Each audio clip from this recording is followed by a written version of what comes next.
The first one I was 17. I was at a party with some friends. My parents were driving me around at that point, and I think they knew I was going to have a couple of drinks, so they said, we'll bring you, we'll pick you up. And I was going up to a bathroom in an upstairs room. It was a house party, and a friend, who I thought was a friend, shot out of one of the rooms and pushed me into a bedroom and pushed me onto the bed. And he was literally had me completely pinned. All of my limbs were like this. And he was, trying to do things. He was trying to take my clothes off. His face was smashed into mine. It was, I couldn't even breathe, let alone say anything. The first thought that comes into your head is, I really just want this to stop. And I was not impaired by alcohol in any way. It was just terrifying to have this force on your face and your whole body and not being able to move any of, and he was very strong, and I was probably the same size as I am now. I managed to get one leg out from underneath him, and I actually flipped him off of me, and I think momentum was on my side. He landed on the floor. I shot up out of the bedroom really fast, and I ran downstairs, and I didn't have any really good girlfriends there, and I kind of wish that I had. So I called my mother, and I said, send Dad, I want to come home. And my dad picked me up, and he looked at me and he goes, what's wrong with you? And I looked at him and I was like, and I didn't say anything, because I think if he had said, did something happen or it was something wrong, he said, what's wrong with you? And then he drove away. This is the first time Linda Hillenbrand has shared her entire story. Linda grew up during a time when talking about sexual assault and rape was taboo. At a recent community meeting, the Deputy Chief of Police at Mount Holyoke College comments that little has changed since the 1970s in the reporting and handling of sexual assault, and she says that sometimes she thinks it's even worse now. People believe me because he was a friend. It's like, no, he wouldn't have done that to you. He knows you. He's your friend. It's like, so all those questions flip through your head when you're when this happens to you, and usually it's very hard to talk yourself into ruining this person's life, even though they have attempted to ruin yours. Often, students do not report their rape or sexual assault because they are unsure if it was actually rape or if anyone would believe them, especially in a judicial setting. A student and a survivor at UMass previously tried to bring her rape to her high school administration but did not receive the support she needed. She says, I felt like I deserved it. She is now training to work at the Every Woman Center. I never wanted to burden my mother with this. Isn't that terrible?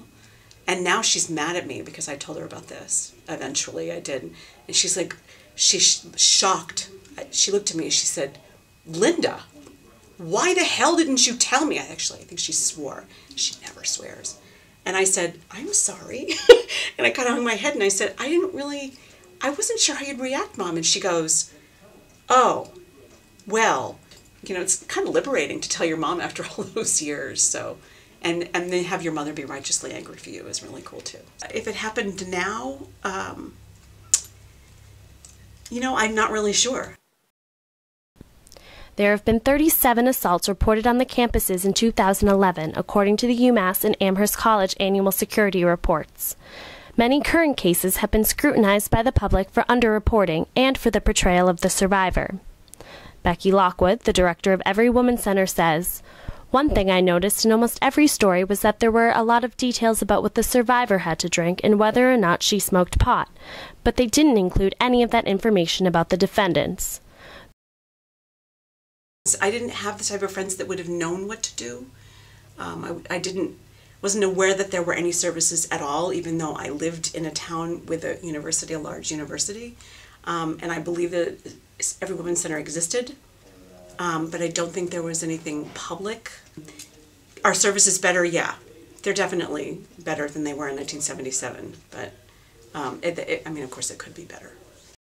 Nina Haddad, a sophomore in RA at UMass, says that she has found the Every Woman Center to be extremely helpful. However, some students have voiced the opposite feeling about support on campus, including Trey Malone, a previous student at Amherst College and victim of assault. In his suicide note, he writes, What began as an earnest effort to help on the part of Amherst became an emotionless hand-washing. In those places I should have received help, I saw none. I think the recent stuff at Amherst College is very telling. I think a lot of that happens here. I know some of the rape crisis folks.